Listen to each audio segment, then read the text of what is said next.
నమస్తే, this is Sourya. Welcome to our channel. ఈ రోజు మనతో పాటు realtor oxygen founder and CEO Nandi Rameshwararao గారు ఉన్నారు. వారితో మాట్లాడదాం. నమస్తే సార్. నమస్తే. సార్ రైట్, ఇప్పుడు గోల్డ్ రేట్స్ చూసుకుంటే గతంలో చాలా పెరిగినాయి. అంటే 1,25,30 వరకు ఉంది అన్నప్పుడే పెరిగింది అనుకున్నారు. బట్ మధ్యలో ఇంకా పెరిగింది. ఇంకా పెరగడంతో అసలు ఇన్వెస్ట్ చేయాలా వద్దా అనే ఒక కన్ఫ్యూజన్ లో ఉన్నారు. కొనాలనుకునే వాళ్ళు, కొనకుండా ఆగిన వాళ్ళు చాలా మంది ఉన్నారు. బట్ ఇప్పుడు ఏంటంటే సడన్ గా గోల్డ్ రేటు పడింది, అలాగే సిల్వర్ రేటు కూడా చాలా డ్రాస్టిక్ ఫాల్ డౌన్ అయింది. సో మీరేమంటారు సార్, అసలు ఎందుకు పడింది? ఫస్ట్ థింగ్, ఎంత రేట్స్ ఎలా ఉన్నాయి ఇప్పుడు? అంటే బంగారానికి ఎంత పడింది, అలాగే గోల్డ్ కి ఎంత డౌన్ అయిపోయింది రేటు?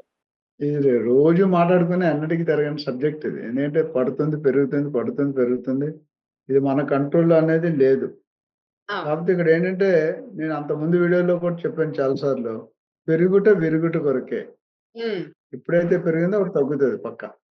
అది ఎప్పుడు తగ్గుతుంది, ఎంత కాలంలో తగ్గుతుంది, ఎంత పర్సెంటేజ్ తగ్గుతుంది అనేది too early to decide. So first ఇక్కడ మీరు చూస్తే కనుక main reasons, dollar is becoming very strong, rupee is becoming very weak. Dollar కి ఎగనెస్ట్ గా రూపీ స్ట్రెంగ్త్ పడిపోతుంది. ఈ రోజు 90 రూపాయల పైన ఉంది మన రూపీ.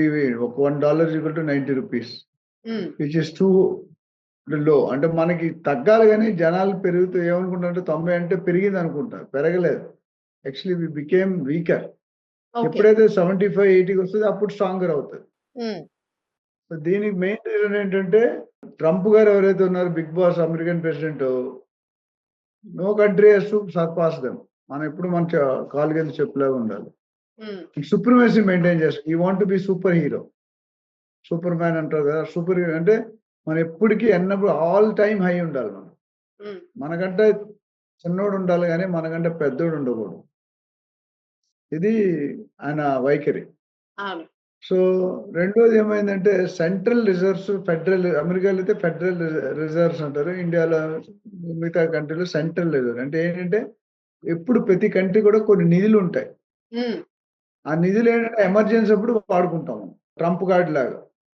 అంటే మనం ఎప్పుడైతే ఎర్నింగ్స్ పడిపోతాయో ఈ ఎఫ్డీలా తీసుకుని వాడుకుంటాం. ఇప్పుడు ఏమైంది, చైనా కొన్ని కంట్రీస్ లో ఆ రిజర్వ్స్ రిలీజ్ చేశారు. అంటే అర్థం ఏంటంటే సప్లై ఎక్కువ అవుతుంది, డిమాండ్ తగ్గుతుంది. సప్లై ఎక్కువ, డిమాండ్ తగ్గినట్టు రేటు పడుతుంది. అదే డిమాండ్ ఎక్కువ, సప్లై తగ్గితే రేటు పెరుగుతుంది. ఇంతవరకు నిన్నటి వరకు, మొన్న 2-3 డేస్ వరకు సప్లై డిమాండ్ గ్యాప్ డిఫరెంట్ ఉంది. ఇప్పుడు డిఫరెంట్ ఉంది. సో రేట్లు పడిపోవడానికి కారణం ఇది ఒకటి. రెండోది, అమెరికాలో బ్యాంక్స్ అనేది ఇంట్రెస్ట్ రేట్ పెంచారు. అంటే అంతకుముందు 1% కూడా వచ్చే కాదు, ఇప్పుడు ఎఫ్డీల మీద 3.5% ఇస్తున్నారు. Two high, all time high అది. సో ఇప్పుడు గోల్డ్ లో, సిల్వర్ లో పెట్టుకుంటే రిస్క్ అనేది ఉన్నది. స్టాక్ మార్కెట్ లో కానీ ఎఫ్డి అనేది రిస్క్ లేదు కదా. సో అదొక ట్రెండ్, మైండ్ సెట్.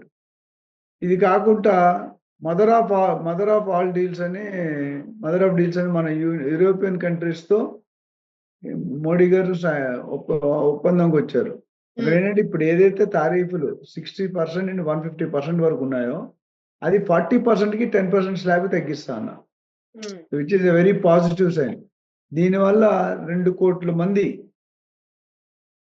మినిమం అంటే అవసరానికి ఉపయోగపడుతుంది, తక్కువ రేట్లో వస్తాయి. అదే యూరోపియన్ కంట్రీస్ కూడా ట్యాక్స్లు తగ్గించడానికి ఇష్టపడ్డారు. మనం కూడా ఇద్దరు కలిపి బిలియన్స్ ఆఫ్ డాలర్స్ బిజినెస్ చేస్తున్నాం. సో దీనివల్ల కొద్ది ఇంపాక్ట్. అంతకుముందు ఏమైంది, ట్రంప్ గారు తారీఫ్ పెంచారు 25%, 50%, 100% కూడా చేస్తాను. ఇప్పుడు ఈ డీల్ అయిన తర్వాత, లాస్ట్ వీక్ ఈ డీల్ అయిన తర్వాత ఏమైందంటే, ట్రంప్ కూడా రోజు 50% నుండి 25% చేస్తాం. అట్లానే లో ఇన్ఫ్లేషన్ రేట్స్. ఇన్ఫ్లేషన్ అయి ఉంటే మనం రిస్క్, ఇప్పుడు లో ఇన్ఫ్లేషన్ రిస్క్ తీసుకోరు జనాలు. So wars, geo political conditions, tariff rates, immigration process slow down, visa acceptance post phone 2027, జాబులు పోవడం, ఇవన్నీ కూడా నేను ఇప్పుడు కర్నూలు చావుకి ఎంతమంది కారణం అంటే 100 మంది పైన కారణం ఉన్నారు. ఆ 100 మందిలో ఇలా దీనికి కూడా ఈ రేట్లు పడిపోవడానికి, పెరగడానికి there are an number of, మనం కొన్ని రీజన్స్, టైం తక్కువ ఉంది కాబట్టి కొన్ని రీజన్స్ డిస్కస్ చేస్తున్నాం మనం. అదే these are some of the major. ఇంకో మెయిన్ ఏంటంటే, ప్రొడక్షన్ కెపాసిటీ ఒక్కసారి డిమాండ్ పెరిగినందువల్ల గోల్డ్కి సిల్వర్కి లాస్ట్ టైం మాట ఎందుకు పెరిగింది? గోల్డ్ని సిల్వర్ని ఆభరణాల రూపంలో చూసేవారు. గోల్డ్ అయితే ఆభరణాలు, వెండి అయితే పూజ సామాన్లు. కానీ ఇప్పుడు అది షిఫ్ట్ అయింది, మైండ్ షిఫ్ట్ అయింది పబ్లిక్ది, ఆడియన్స్ ఏమైందంటే ఇన్వెస్ట్మెంట్ రూపంలో చూస్తుంది రెండింటిని. అందుకని స్టాక్ మార్కెట్ కుదేలైంది. మన బడ్జెట్ వచ్చిన రోజు 2000 పాయింట్లు సుమారు కుదేలైంది. అట్లా నిఫ్టీ అన్ని కూడా తగ్గాయి. సో అక్కడ హై రిస్క్ ఫ్యాక్టర్ ఉంది. ఎందుకు? Foreign people are taking away their funds back. India నుండి ఇప్పుడు ఎవరైతే పెట్టారో ఇంత వేరియబుల్ ఉంటే కష్టం కదా. అది ఒక రీజన్. తర్వాత మైనింగ్ లో సిల్వర్ కానీ గోల్డ్ కానీ కాపర్ మైనింగ్ లో వస్తాయి. ఇప్పుడు మా ఇల్లు సికింద్రాబాద్ లో ఉంది. ఒకప్పుడు నీళ్ళు తవ్వితే 35 అడుగులు మంచి నీళ్ళు పడ్డాయి భూమిలో. బంజారా హిల్స్ మా ఇంట్లో 3000 అడుగులు కూడా నీళ్ళు పడట్లే. అవును. ట్యాంకర్లు కొనుక్కోవాలి, వారనుకోవటం నెలకోవటం. అది ఎందుకు చెప్పండి మీకు అనుకోవచ్చు దానికి దీనికి సంబంధం ఏంటి సార్ అంటే సంబంధం ఉంది. ఎందుకంటే మైనింగ్ ప్రొడక్షన్ కెపాసిటీ తగ్గిపోయింది. లేదు, ఎప్పుడైతే ప్రొడక్షన్ కెపాసిటీ పెరిగిందో గోల్డ్ రేట్ పడిపోతుంది. ఎందుకంటే availability of gold and silver will be more. ఎప్పుడైతే ఇంకో రీజన్ కొత్తగా వచ్చింది అంటే ఇప్పుడు మనం మైనింగ్ చేసి గోల్డ్ బయటకి ఏదైతే తీస్తామో దాని కాస్ట్ ఆఫ్ ప్రొడక్షన్ ఎక్కువ ఉంది. ఎందుకు? డెప్త్ కొట్టాలి బాగా. అంతకుముందు 200 అడుగులు 400 అడుగులు డెప్త్ వెళ్తున్న కొద్ది కాస్ట్ ఎక్కువ అవుతుంది.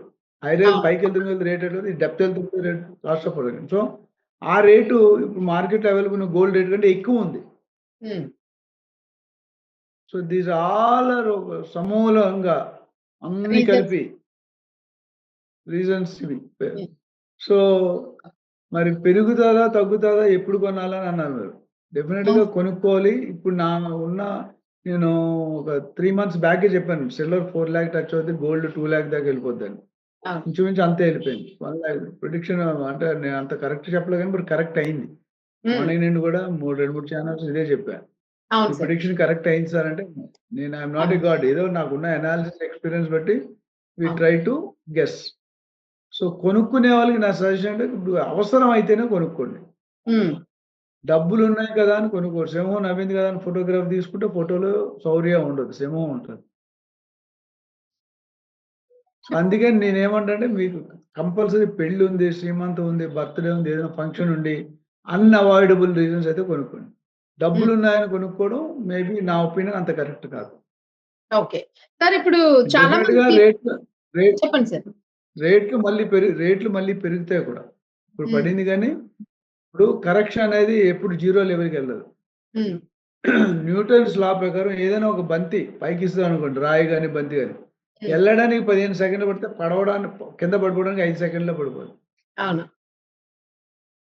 సో విరుగుట కొరకే. సో పెరుగుతుంది. ఇదంతా ఒక మాఫియా. బులియన్ మార్కెట్ కానీ, షేర్ మార్కెట్ కానీ, డిజిటల్ మార్కెటింగ్ కానీ, రియల్ ఎస్టేట్ కానీ ఇవన్నీ కూడా group of it is managed by group of people. నేను చాలాసార్లు చెప్పాను, ఒకప్పుడు మన ఇండియన్ గవర్నమెంట్ బడ్జెట్ రెడీ అయితే ప్రైమ్ మినిస్టర్ దగ్గరికి వెళ్ళదు. ఎక్కడికి వెళ్తారు చెప్పండి? బిగ్ ఇండస్ట్రీ హౌసెస్కి వెళ్తారు. వాళ్ళు మార్పులు చేర్పులు చేసుకొని అప్పుడు రిలీజ్ అవుతుంది. ఇది ఎన్నాళ్ళలో బట్టి ఫాలో అవుతున్న పాలసీ. మీకు కూడా పొలిటికల్లో ఉన్నారని మీకు తెలిసే ఉంటుంది. సో నేను సజెషన్ ఇస్తానంటే కొనుక్కునే వాళ్ళు కొనుక్కోండి. ఇఫ్ రిక్వైర్డ్ అంటే situation warrants you can buy. కాదు అంటే it's better to wait and watch. Sir అంటే there will be some correction in both silver and gold. చెప్పండి సార్, మీకున్న ఎక్స్పీరియన్స్ ప్రకారం అంటే ఇప్పుడు ఇది తగ్గింది పెరిగింది ఏదైతే ఉందో అది అనాలిసిస్ ఇచ్చారు. ఇప్పుడు మరలా అంటే ఎన్ని డేస్ ఇది కొంచెం నిలకడగా ఉండే ఛాన్స్ ఉంటుంది అని అనొచ్చు? అంటే చాలా మంది కొనుక్కోవడానికి పరుగులు తీస్తూ ఉన్నారు, ఒక్క రేజే ఉంటుందేమో, ఈ కంటే ఉంటుందేమో అన్నట్టుగాను. సో అంటే ఏమైనా ఎక్స్పెక్ట్ చేయొచ్చా మనం? తక్కువ రేట్లో కొనుక్కున్న వాళ్ళకి హై ప్రాఫిట్స్ వచ్చాయి. ఎవరైతే ₹1,00,000 గోల్డ్ కొనుక్కున్నారో 2 లక్షలు అయిపోయింది, 1,80,000. ఎవరైతే సిల్వర్ 80,000 కొన్నారో ఈరోజు 4 లక్షలు అయింది. వీళ్ళందరూ అమ్మేస్తున్నారు ప్రాఫిట్. ఈ అమ్మినందువల్ల ఏమైందంటే కొనేవాళ్ళు లేరు ఇప్పుడు. There is a slip between the cup and the lip. So నేను అనుకోవడం మళ్ళీ వచ్చేది పెళ్లిళ్ళ సీజన్ ఇవన్నీ ఉన్నాయి కదా ఇండియాలో. ఫారెన్ లో ట్రంప్ గారు మైండ్ సెట్ మారితే తప్ప రేట్లు ఇంకొద్ది పెరుగుతాయి డెఫినెట్ గా. బట్ కొంతకాలం తర్వాత కరెక్షన్ కూడా అవుతుంది. ఉమ్, అట్లానే జీరోకి పడిపోదు. ఉమ్, 20-30% కరెక్షన్ అయితే అవుతుంది. ఇప్పుడు నిన్న అయింది 25% కరెక్షన్ అయింది వెండి. ఉమ్, 4,00,000 3,00,000 చిల్లర అయిపోయింది. Um, so it's all depending on the individual. మీ రిక్వైర్మెంట్, నా రిక్వైర్మెంట్ మారుతది. ఉమ్, ఇప్పుడు మీకు కూతురుంటే పెళ్లి చేయాలంటే బంగారం లేనిదే ఏ పెళ్లి కూతురు బయటికెళ్ళదు ఇంటి నుండి. అవును. లేదు ఇంట్లో డబ్బులు పెట్టుకోవాలంటే సో ఇవన్నీ కూడా highly volatile situation. Um, so we have to wait and watch. కొంత ఉమ్, ఒక 2, 3 నెలలు ఆగితే కొంచెం స్టేబుల్‌నెస్ రావచ్చు. ట్రంప్ గారి మైండ్ సెట్ మారొచ్చు ఉమ్. అనే ప్రపోజల్స్ నడుస్తున్నాయి. Sir what about shares sir? అంటే కొంతమంది ఏం చేశారంటే బంగారం మీద పూర్తిగా పెట్టిన వాళ్ళు బంగారం కన్నా సిల్వర్ రేట్ ఎక్కువ ఉందని చెప్పేసి దాన్ని స్ప్లిట్ చేసుకున్నారు. గోల్డ్ నుంచి బంగారానికి అంటే రెండు కొంచెం డివైడ్ చేసుకున్నారు. దీనిలో ఎంత, దీనిలో ఎంత అని. అంటే ఒకవేళ ఇది పడిపోతే అది హై ఉంటే అక్కడైనా వస్తది కదా అని. సో ఇప్పుడు దానికి ఏమంటారు మీరు? అది అట్లా ఉంచొచ్చా? లేకపోతే మళ్ళా దాన్ని అంతా తీసుకెళ్ళి ఒకే చోట పెట్టొచ్చా? ఇది కేస్ టు కేస్ మారిపోద్దమ్మా. ఏదైనా సిల్వర్ అయినా, గోల్డ్ అయినా, ఉమ్, స్టాక్ మార్కెట్ అయినా, ఎక్కడ మ్యూచువల్ ఫండ్స్ అంత పెద్ద వేరియేషన్ రాదు. లాభాలు కూడా తక్కువ ఉంటాయి. ఉమ్, ఈ మూడిట్లో ఇవాళ ఇప్పుడు కంప్యూటర్స్‌లో టుమారో గాని ఇవాళ గోల్డ్ అయిపోద్ది కంప్యూటర్ టెక్నాలజీలో. ఒకప్పుడు అమెరికాలో 10 సంవత్సరాలు అయిపోయిన వాడిన టెక్నాలజీ మనకు కొత్త టెక్నాలజీ కింద వచ్చింది. కానీ ఇప్పుడు అలా లేదు. అవును. India is now going to become a threat to America. India, um, China, Japan, Russia. And మొన్న ఆయన యూరోపియన్ కంట్రీస్‌తో డీల్‌తో ట్రంప్ గారు ఒక స్టెప్ దిగొచ్చినట్టే. ఇప్పుడు 25% చేస్తానంటాడు 50%. ఉమ్, ఎప్పుడైతే డాలర్ వీక్ అవ్వడం మొదలు పడుతుందో అప్పుడు రేట్లు పడతాయి. ఉమ్, ఇప్పుడు డాలర్‌ని స్ట్రాంగ్ చేయడానికి మన ట్రంప్ గారు మాక్సిమం ప్రయత్నాలు చేస్తున్నారు. ఉమ్. రాంబాణం, బ్రహ్మాస్త్రం అన్నీ వాడేస్తున్నారు. అవునవును.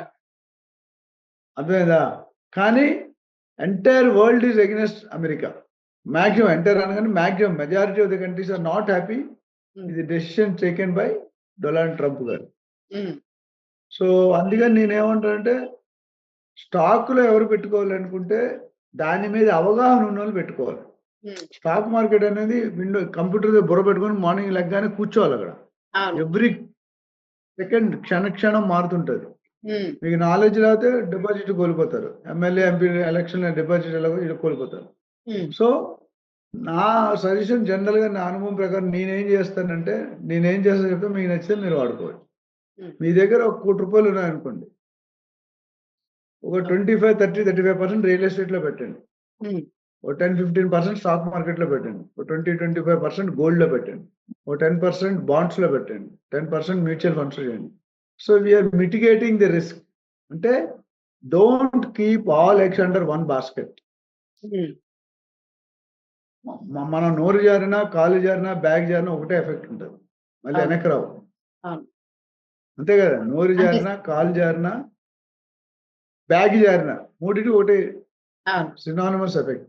ఉమ్, సో, నా సజెషన్ అంటే ప్రతి సామాన్య ప్రజలకు ఆలోచిస్తే గనక ఉమ్, మీరు మినిమమ్ ఒక 100, 200 గజాలు జాగా కొనుక్కొని పెట్టుకోవాలి. మీరు డబ్బులున్న ఆటో డ్రైవర్ అయినా, క్యాబ్ డ్రైవర్ అయినా, ఎవరైనా పాన్ షాప్ అయినా. ఎందుకంటే ల్యాండ్ అనేది సొంత ఇంటి కల. ఇప్పుడు మీరు రెంట్‌కి ఉంటున్నారనుకోండి. ఉమ్, 20,000, 15,000 బిజినెస్ లేదు, పడిపోయింది మార్కెట్. జాబ్ పోయింది. మీరు ఎలా కడతారు రెంటు? రెంట్ కట్టకపోతే ఓనర్ ఏం చేస్తాడు? బయటకేసేస్తాడు రోడ్డు మీద. ఓ నెల ఊరుకుంటాడు, 2 నెలలు, మూడో నెల ఎళ్ళమ్మా చాలు అంటాడు.